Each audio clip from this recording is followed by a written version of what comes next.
meeting. I would entertain a motion.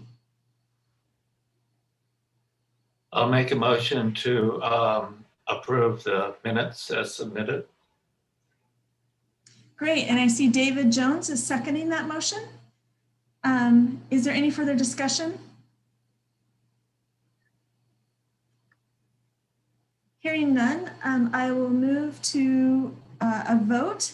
And since it's the minutes, what I'm going to ask is if anyone objects or has any corrections or anything they need to state, to come off mute and let me know. Otherwise, I will accept it as passed.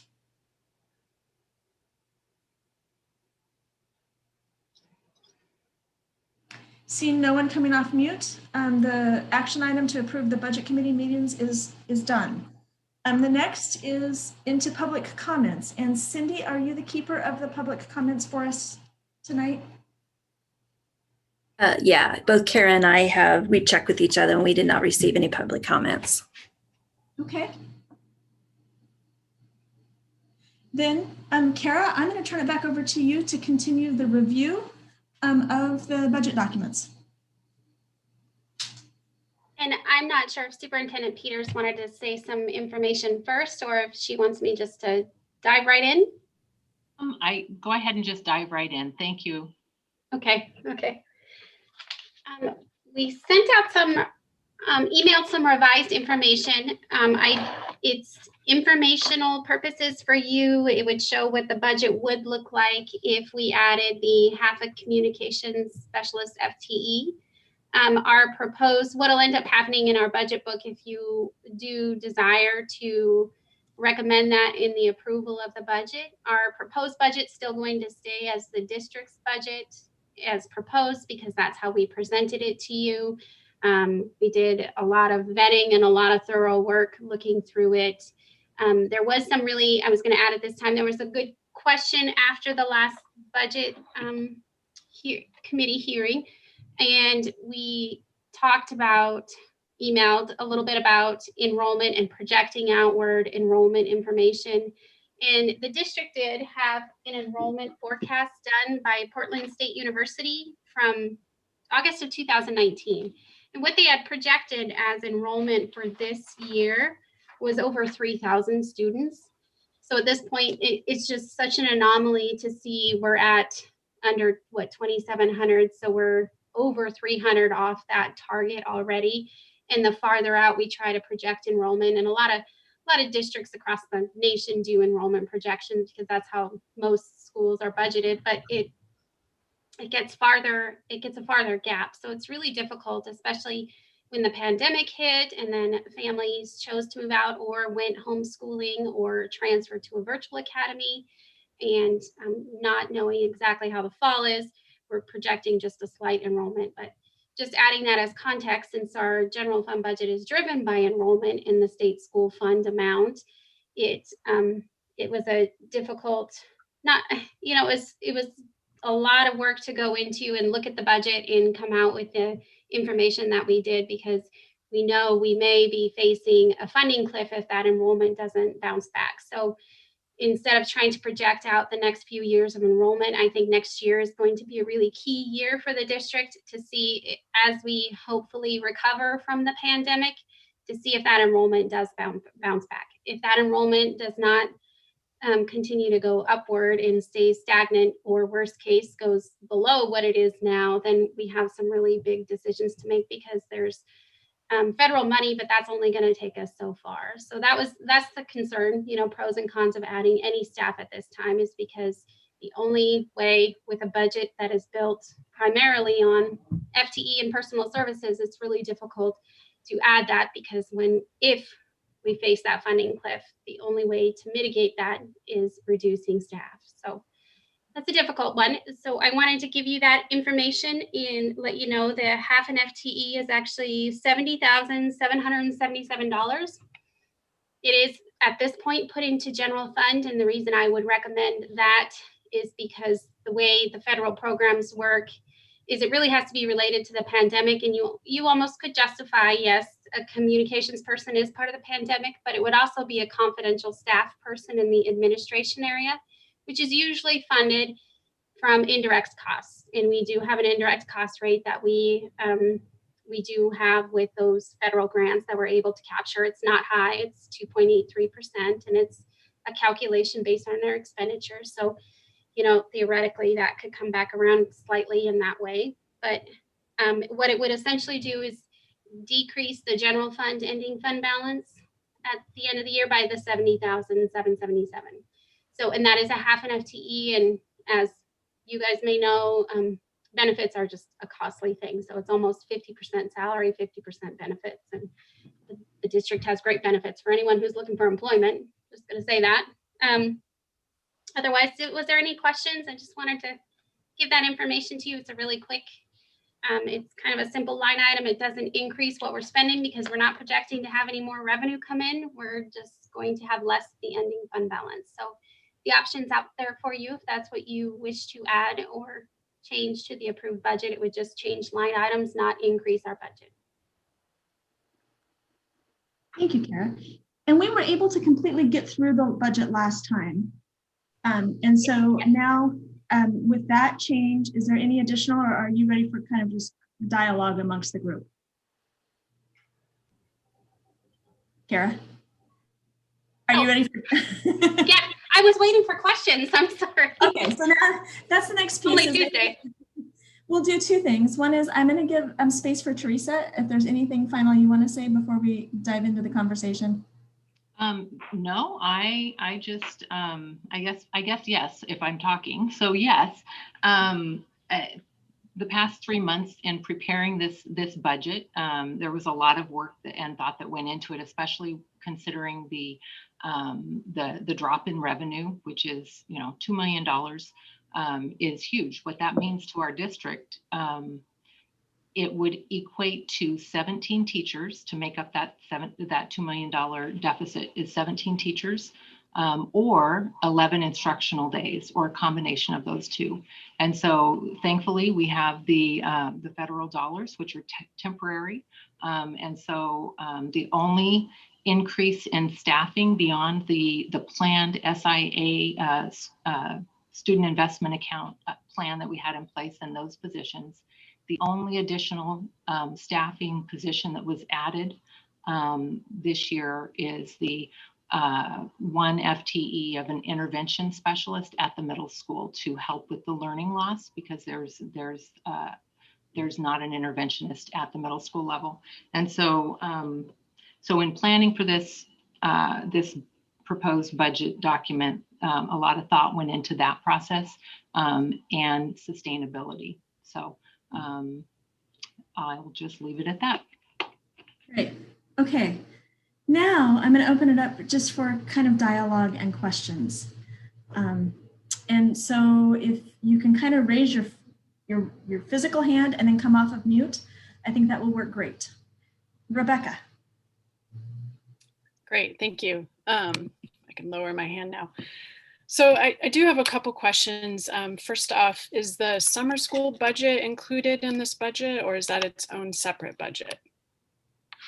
No, the summer school program is included in the budget. It's in state funds, and then the 25% match is in federal funds. Okay.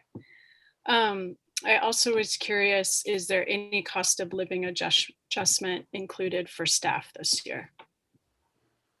We are currently working on negotiations and trying to roll that contract over. So there's right now the district historically has gone on a CPI index, and it's now currently at 2.4%. Okay, good. And then I guess my last question is, I'm still really trying, and this is just probably my ignorance, trying to wrap my brain around the fact that last year's budget, I believe, was 43 million, and this is 60. And yet I keep hearing that we don't have any money for anything, and we can hardly create an ending fund balance. And I understand a lot of it's supposed to be used for summer schooling and learning loss and stuff like that. And we also had some insurance rates go up as well, of course. But I'm still just, that's a difference of $17 million. And I'm just trying to understand why we can't increase our ending fund balance by like 1% more to give us a little bit more flexibility. It just seems like we're playing it pretty tight. And where does that $17 million go? Yeah, that is a good question. And there's like the summer school money is an example of, it's a $1.1 million boost from the period of May 1st to September 30th, but it's very specific. So that is pretty much off. You know, it's all additional in, not within the district's operating. When we keep saying there's a funding cliff coming, you know, there's $10 million ish of federal money that's built into this budget. We are already using close to 2 million of that. And that money goes through till 2024. But we do know the large part of it is the ESSER $3. So there was 3 different pots that came in. That one's over $6 million. Now, 20% of that is dedicated to learning loss. So we have to do something additional through now, you know, next year in 2024 to make up that learning loss. And 20% of that pot has to be dedicated to that. So it's not like we can offset that. So the caution is, when I always present, you know, federal money, or when you bring in these big pots to kind of give us short-term boost, well, you have to look at sustainability. So you could hire a bunch of temporary people that don't expect to have jobs at the end of the year. If we could recruit. Right now, recruiting is really difficult, on a sidebar, but you still have to look at, like what you're saying with raises. It would be, that's something the district's committing to for 10 years outward, every employee that's here. So I always caution, you know, we have to look at things that we can do in the short term. And there's a lot of things that we're doing with the federal money, like you addressed already. Technology is a huge thing, as well as we're spending a lot trying to get the safety items, you know, air purification units, things like that. There may be things we need to do with the summer programs so we can keep it cooler and some of those ideas, but it's committing to the ongoing items that are creating a concern, because if we can't sustain it in the future, then we literally go from, wow, we have all this money and then we have nothing. And so it is a cautious way to go about it, I would say. And I think it's smart to do that for the next year until we really know what enrollment might look like next year. And then we can really make some decisions based on, if, you know, now that the pandemic's maybe settling, hopefully, then we can see what the picture looks like. But that's the concern, is not setting ourselves up to do such big, good work, and then at the end of the day, really not have anything in 2 years. So it's planning ahead. And we're in 2020, we still have 3 years for that money. And if we still have the revenue decline, we can slowly make it by. But if we eat it all up at once, it's going to be difficult. And at the same time, we want to give the new superintendent who comes in July an opportunity to put her fingerprint on what she wants to see with those funds and what would be most beneficial in her vision. So it's kind of holding off for that as well. So it's kind of twofold, if that helps. Yeah, I'm not suggesting we spend it. I'm actually suggesting we reserve it in an ending fund balance. So to me, that feels cautious. Yes, and so we can't use federal money to increase our general fund ending fund balance. You know, it'd be great if we could write a check and move it over. I would love to, but no, we couldn't do that. So it's spending it or sitting on it, and that's sort of the strategy at this point. Does that help? The last part you just said, Kara, helps the most, because it made sense to me when you said the federal money can't be used to begin to do your ending fund balance. That makes sense. So our other questions, I want to make sure. Thank you, Rebecca. That's great. Anything else before you went on mute? So I'm assuming you're done. Okay. Others? Krista. I unmuted and then raised my hand.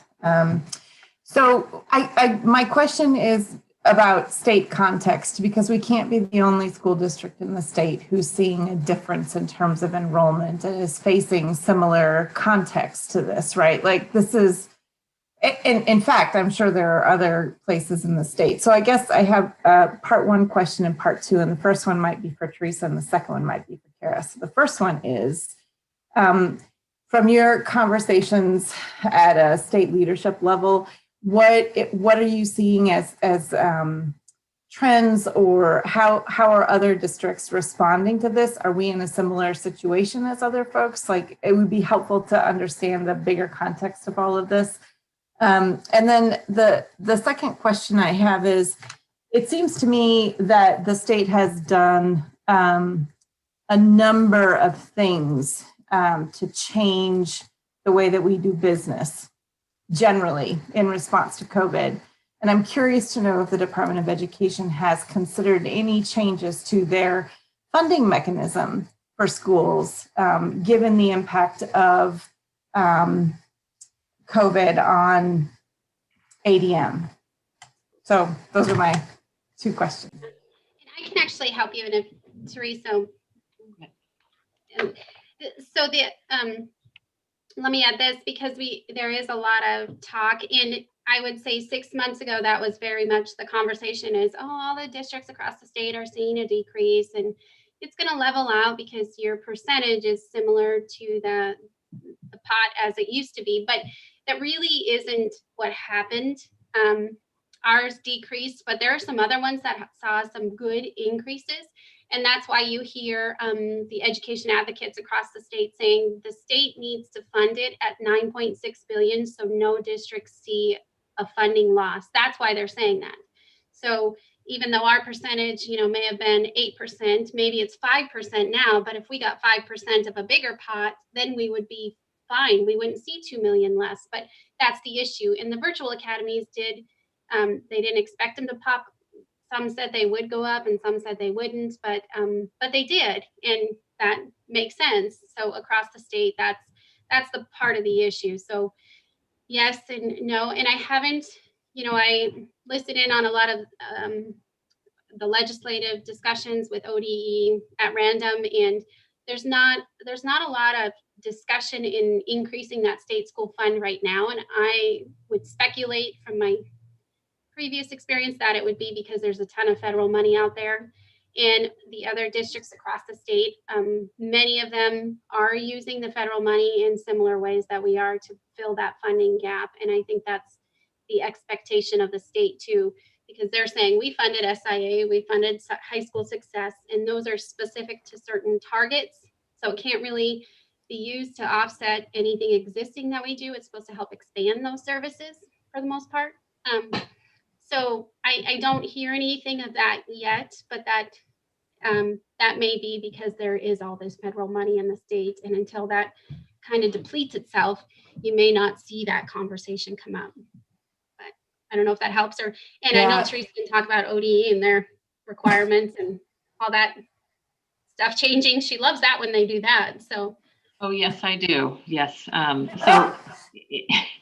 Yeah, so Krista, can you repeat the specific question? I was captured by Kara's response to your first question. No, it was really good. I was curious. I was curious about the broader context in the state in terms of enrollment numbers. And then my second question was more of a policy question, that if in fact, this is something that's happening, how is the state being responsive? Because it seems that they've been super responsive in other regards. And what I think I heard Kara say, which makes sense to me, is that because of all of the federal dollars that are coming in, there isn't the need to address, the funding formula or the policies that support it in the state school fund at this time. However, as we normalize into whatever this new normal is, if in the future, it could be that conversation is a conversation that we might see.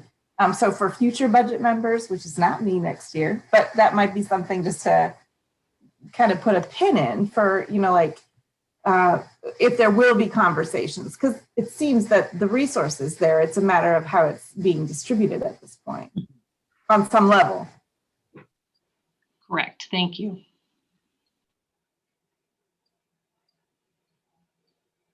Great. Others? Dawn, thanks. I apologize. I had missed the first meeting due to a family member having some pretty major surgery. So this may have been a question already addressed in the first session. So forgive my ignorance here. So a couple of things. I wanted to follow up on Rebecca was asking some questions about the summer school, and do we have any forecasts? And I don't know if that impacts our budget of how many students might sign up for, or is it required to go to summer school? Just educate me a little bit here. I just want to make sure that we're adequately funded for that, because we are experiencing a lot of kids that are way behind. And so that's one concern right there. And then I have a follow-up question about, I'll let you answer the first one first. So thank you, Dawn. So yes, we have summer school. We have plenty of funding for summer school, quite honestly, because the state has allotted us 1.1, Kara? For summer school, and it has to be spent or claimed by the end of September of this year. And as far as numbers, we have information going out to parents later on this week for them to respond whether they will be interested in having their student attend summer school. We do have certain criteria that we're looking for, because our program is not going to be, we're going to be limited on how many students we can provide summer school support for, based on staffing, just mostly staffing, and then space also. So we will have migrant summer school for K-12. We'll have our K-8 summer school program will be housed at the middle school, and then we will also be doing a 9 through 12 credit recovery summer school for our high school students at the high school level. okay, thank you. I just didn't know the scope and context and everything, so I appreciate that.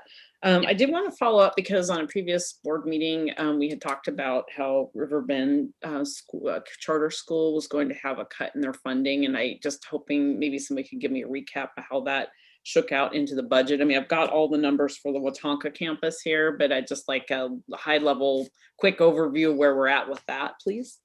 Thank you. Do you want to go? I was just going to say, we just had a meeting late last week with the Riverbend staff looking at the application to renew the charter. So we're going through that process, as well as looking at the financials. So we're continuing to work on that, but then I will let Ms. Kara address it more specifically. Yeah, we are working on a funding agreement that will hopefully work for everybody.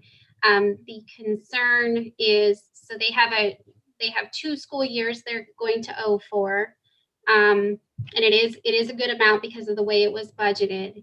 And so trying to parse that out for the next few years, but also working with them to see how their plan is to increase enrollment, because without increasing enrollment, they're really going to have a difficult time being sustainable. So they're coming up with some ideas, and we did, powwow and have some preliminary discussion and started talking some numbers, but we're still working through those, and we'll meet again next week until we have some more firm things figured out. But yep, we're working on it. It's hopefully going to work for both the district and Riverbend. And just to clarify, sorry, as a follow-up question here. So the numbers that are in this thick binder here that we all received, is that reflective of your proposed cuts, or tell me where we are as far as the thermostat? This isn't final, then it sounds like. This is the proposed. Tell me where, because I know that the cut, I mean, this was going to be a big thing of them trying to pay back 2 years worth for such a small organization. And they were basically kneecapped with not being able to even recruit students for enrollment. So it's like the double whammy here. So I'm just trying to be a little protective of the school, because I know there's some kids that really benefit from it. And, anything we can do to keep the school going is really important, I believe. Nope. And I just wanted to clarify, it's not a cut to the school. It is based on, just like the district's funded based on our enrollment. Their charter agreements are based the same way, and we do the same thing with Mosier every year. They also owe a payback, and that happens almost every year. So they're still newer. And originally, when the charter school was set up, they were set up for 60, and then the enrollment seems to be declining since then. So trying to help them figure out ways to be sustainable, because at the same time, we do have to have the discussion of the equitable distribution. If we're favoring one area over another area, there's certainly other things in our schools that we could use the money to go that way as well and increase our general fund ending fund balance. So it's a balance. And, I'm not saying good or bad anything about Riverbend's program, because I know they have good stuff set up and they're doing well at the college, and there's nothing on that. It's just working through the numbers to figure out how can they be sustainable and still come back to a good place with the enrollment they have. So having that discussion, and we're certainly, being good partners and working with them, and we'll keep meeting until we have an agreement. And I think they had some, I think that's misunderstandings about federal money, that they do have a portion of the federal money that they can use to backfill, just like we have to use to backfill ours. So they're re-looking at some of their numbers based on that discussion too. So we'll keep meeting with them and work on it. Great question, Dawn. Any others? Yeah, John. Yeah, I was curious. I couldn't track it through here. Was there any true savings due to the way instruction happened last year that maybe could flow into having a stronger beginning fund balance or ending fund balance of this year into the next year's budget? It might be my might be small, but I'm thinking transportation, maybe supplies. I don't know. Is there any true savings for non-person instruction that will flow through? Yeah, that's a good question. It's not transportation, because we certainly delivered meals and did all that, but there were savings in areas. The staff were still at full complement, even though it was all online, but the areas we did see savings were some of the athletics, which unfortunately we couldn't have all the programs going as long. We're having very shortened seasons and different, but we still had all the staff, but in addition to that, we did have other costs that would come in that were different and unique ones. But yeah, this budget doesn't really let you see last year's budget versus expenditures either. But I'll say we started the year, I think our starting fund balance was about 400,000, and we're projecting to end it with about $1 million. So we are decreasing it. It's just how we run through next year that's going to help or not. It should, yeah. Does that help? Yeah, maybe. We had a little bit athletics is what I'll say to some. Yeah, thanks, John. Ending fund balances and beginning fund balances are always a little bit tricky. And while we want to increase them, we also want to balance getting services out. It's an ongoing conversation. So thank you for that. Other questions? So I'm actually going to guide us to the conversation of the communication officer. And really, last time we had kind of a robust conversation and encouraged Kara to bring us back an amended proposed budget for us to look at to approve, and she's done that. And so I want to just kind of open that up and see where we as a budget committee are at with that $70,000 and a few change. I don't have the exact number, Kara. I'm sorry, I should have written it down. But let's have the conversation about the communications and our recommendations back. Anyone want to kick that off? Jose, absolutely, yeah. Yeah, I just want to say thank you to Kara and Teresa for kind of taking that feedback last time and really kind of putting something together that we can look at today. I think this is going to be I think a big step in the right direction for the district. I think it's a much needed component, and I'm just I guess grateful that we're in a position to be able to consider it because I do think that it will be a boost not only for the district but just the community. I think over the last couple of years of being on the board, more often than not, and I think the other board members will agree, is that most of our interactions tend to be the receiving end of negative or complaints or whatnot from fellow community members. But while they may be different in subject matter, I think a lot of the underlying tone is just a lack of knowledge or information that's out there, and our I guess, lack of a better term, I mean, inability to get that out there. And I think this position will help that. It won't be the end all be all. I don't expect to receive nothing but positive comments starting next year. But, I think, we serve a function in terms of being kind of the ears within the community. I just can't say thank you enough, I guess, for making that consideration within the budget for next year. Thank you, Jose. Judy. Thank you. I'll emphasize Jose's gratitude, and I appreciate the quick turnaround and for listening to us. That's a wonderful thing. One of our values as a school board is to speak with one voice.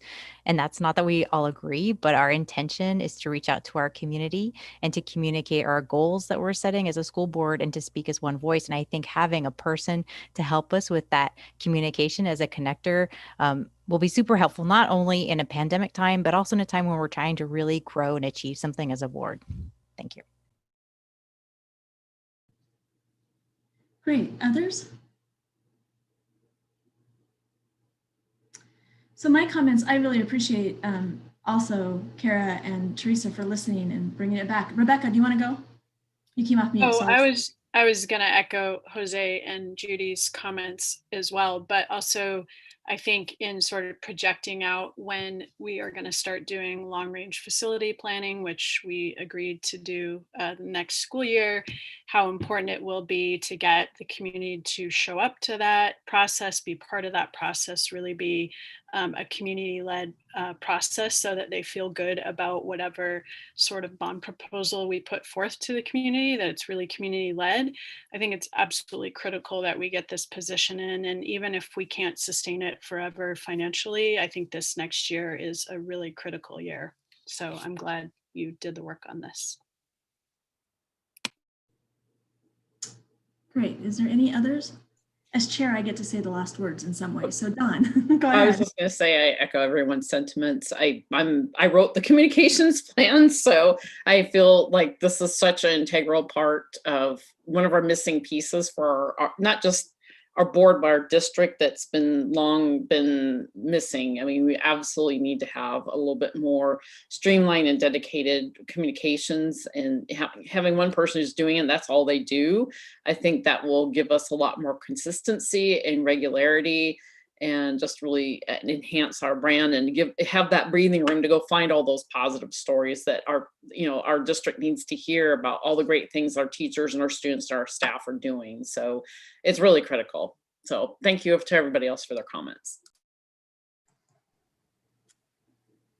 Krista? I wholeheartedly agree with the board members, and as a budget committee person, I guess the way that I think about it is that it's more of an investment, because it seems to me that last time that before there was a bond measure, it seemed to me like we paid consultants similar amounts of money to come in for a limited short-term period of time. And so it seems to me that investing in having a dialogue, a conversation, a sharing with the community is truly an investment. And it's not just about, it's about the kids, and it's about celebrating them and everything about them. And my only comment is, as deeply grateful as I am for the fact that we're looking to find a halftime FTE, I would hope in future that we would think about every way possible to make this a full-time position, because it truly deserves that level of, I think, investment and telling the story of our kids and understanding where our community is coming from and making sure that that's going both ways. So thank you very much. And I hope we can figure out a way to continue to see this move forward. Great. Anyone else? John, go ahead. Yeah. Yeah, I think what Krista just said is really important, that this could allow us to toot our own horn, basically, to emphasize the good things that we do, especially in terms of the staff and the students. And that's really important for the community to hear. And we're going to be going out for bond issue. And, you know, that was lacking. I mean, we didn't listen to the community, I don't think, enough. And we didn't get our message out adequately as to what we were trying to achieve with that bond. And so this will help us. This is all going to come forward again. This is not going to go away. And so that piece is really critical, to have eyes and ears on the community, and the community has a chance to hear what we have to say. Great. So anybody else? Okay. So many of you probably know what I do. I work with some of the most difficult and disadvantaged kids and some of the most amazing minds in our county. Those are who I work with. So I come from a social perspective, but when I think about the communications, I think about return on investment. And truly, as I look at the 0.5 FTE and the next year, Kara, and I understand we're in a pandemic, so it's going to be somewhat inflated or deflated, but truly the communications role can pay for itself by increasing ADM, by reaching to communities and families that are working and trying to figure out how to hook in. I also just want to really acknowledge Cindy and her work as the key communicators, because if I think about the communications officer for North Wasco today, I think of Cindy and all of the great emails she sends out to us. And then I see her at meeting after meeting after meeting, doing all of the magical things behind the scenes. And thank you for Robbie for helping do that tonight, but I just see that. So I really appreciate the fact that this is a needed position for a district and a population our size. So as we move forward, I think, and Kara and Teresa, you guys can wave me down if I'm wrong. What I would ask is that we're going to make two motions tonight, but the first motion is really to bring in the amendments as presented by Kara, meaning increasing the FTA in the superintendent's office from 2.5 to 3.0. And that will be our first amendment to the proposed budget. And then I'm going to ask for closing comments or questions, and then find out if the committee is ready to move the proposed budget and approve it with recommendation for adoption, or if we want to have a third budget meeting for any reason. I think I know the answer, but I want to make sure that if there is a majority of people who would like to join together one more time for a meeting, that I leave you space for that. So my first question, is there a motion to bring the communications office, the communications position into the proposed budget?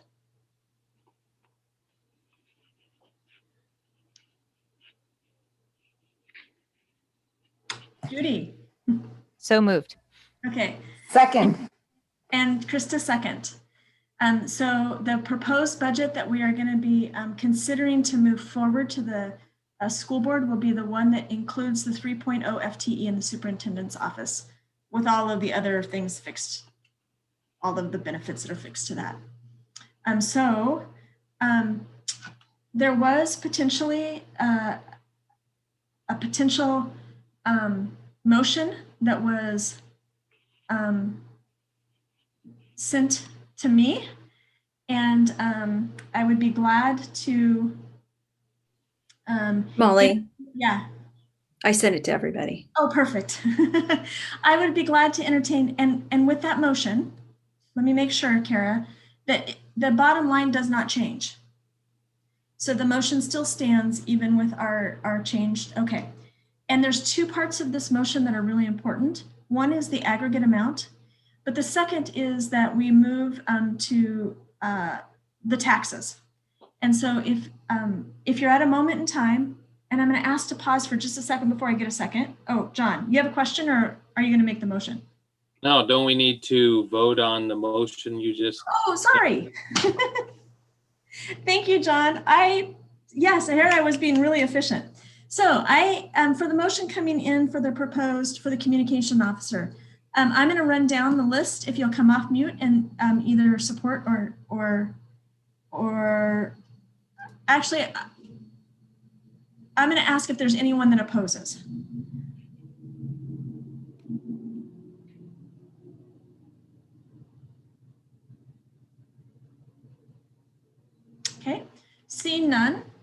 I'm going to accept that motion passed. When we get to the budget committee motion for the budget, I'll have everybody do an audio for in favor or opposed, just so we really have that documented for Cindy. Is there anyone who would like to have any final statements? And if not, I would entertain a motion.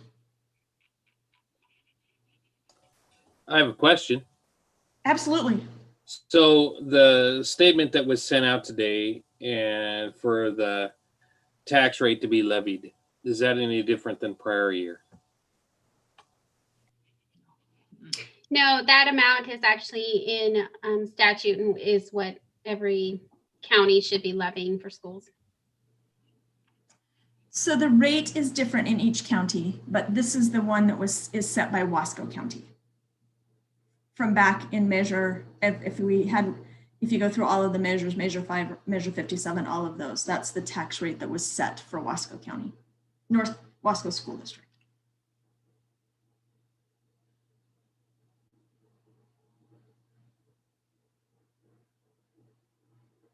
So anyone, do we want to have another meeting? And I'm cool with that too. I'll make a motion. It looks like I was waiting on that.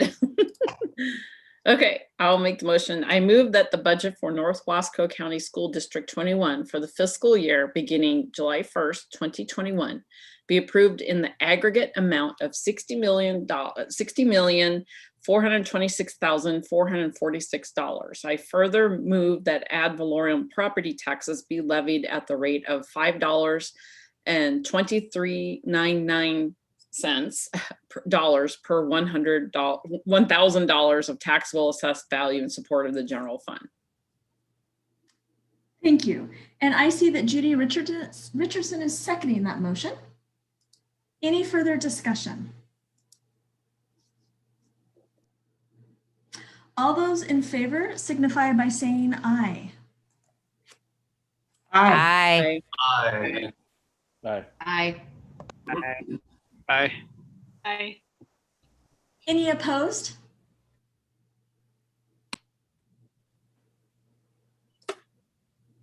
And the chair votes aye, and we have successfully passed an approved budget to move forward to the North Wasco School District.